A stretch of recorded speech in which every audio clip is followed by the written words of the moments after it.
Next question. In a reaction between A and B, the initial rate of reaction R naught was measured for different initial concentration of A and B. अब यहाँ पर देखो A की concentration यहाँ दी गई है, B की concentration यहाँ दी गई है और रेट यहाँ दिया गया है.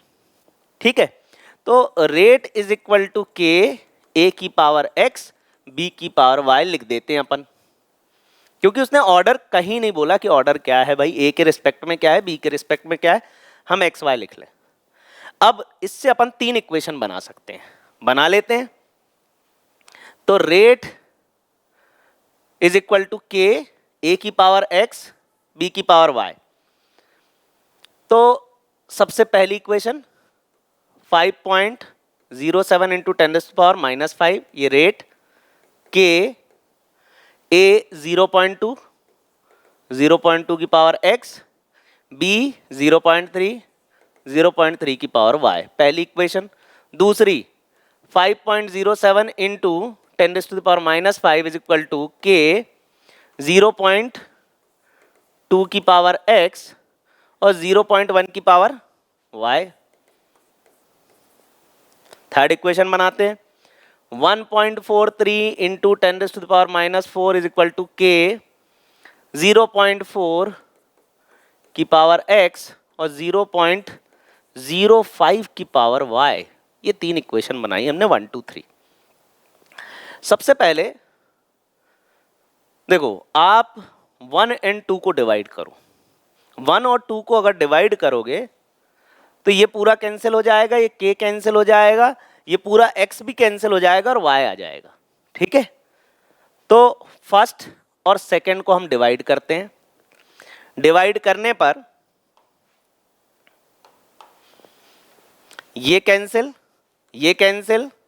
और ये दोनों कैंसिल, ये कैंसिल होके 1 बचेगा. फिर उसके बाद 0.3 अपॉन 0.1 की पावर y, ये 0.1 हटा दो तो 3 की पावर y इक्वल टू 1. तो 3 की पावर क्या रही होगी कि 1 आ गया. देखो, अगर किसी की भी पावर 0 है ना तो 1 आना है. तो अब जैसे 3 की पावर अगर 0 है ना तो आ जाएगा 1. तो किसी की भी पावर 0 तो 1. तो यहाँ पर क्या है कि y इक्वल टू क्या आ जाएगा, y इज इक्वल टू 0. तो एक चीज हमें यहाँ मिल गई कि y क्या है, y 0 है. अब एक बात बताओ, अगर y 0 है तो किसी की भी पावर 0 मतलब 1. ये सब खत्म करो, इन सब के लिए पावर y की क्या है, 0 है.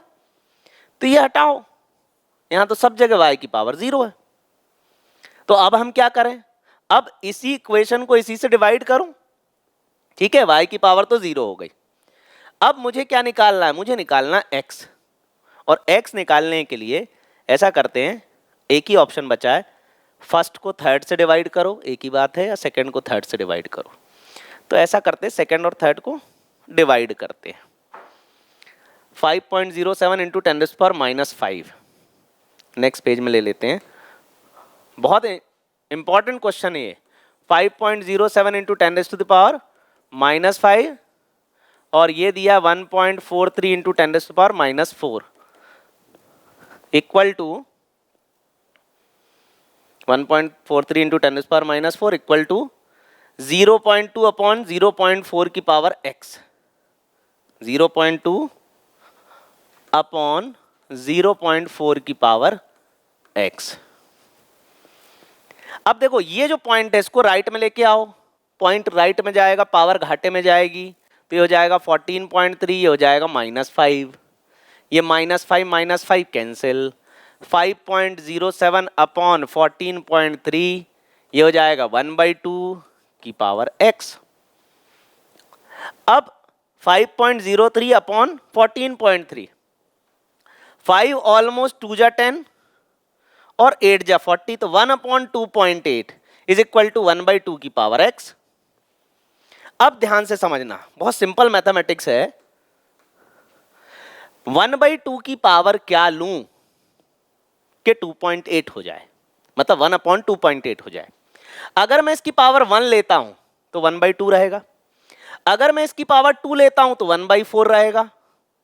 अगर मैं 1/2 की पावर 2 लूंगा तो 1/4 हो जाएगा, और 1 लूंगा तो 1/2 रहेगा। लेकिन मुझे इसके बीच चाहिए 1/2.8। तो इसका मतलब क्या है, अगर 1/2 की पावर में 3/2 लूंगा तो क्या आ जाएगा 1/2.8। ये कहीं ना कहीं फ्रैक्शनल ऑर्डर ऑफ रिएक्शन का एग्जाम्पल है। अब देखो 1/2 की पावर 3/2, इसको कैसे करना है, 1/2 की पावर 3 इंटू 1/2, इसको ऐसा लिखो। इसका मतलब क्या है, 1/2 को 3 बार मल्टीप्लाई करो, 1/2 इंटू 1/2 इंटू 1/2, और 1/2 जो है पावर में उसको हम रूट कर देंगे।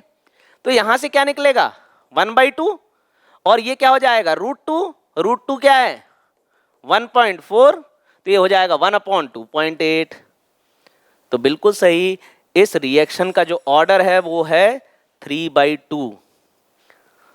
मतलब ये जो x की वैल्यू है यहां पर वो है 3/2, और ये एक फ्रैक्शनल ऑर्डर रिएक्शन है।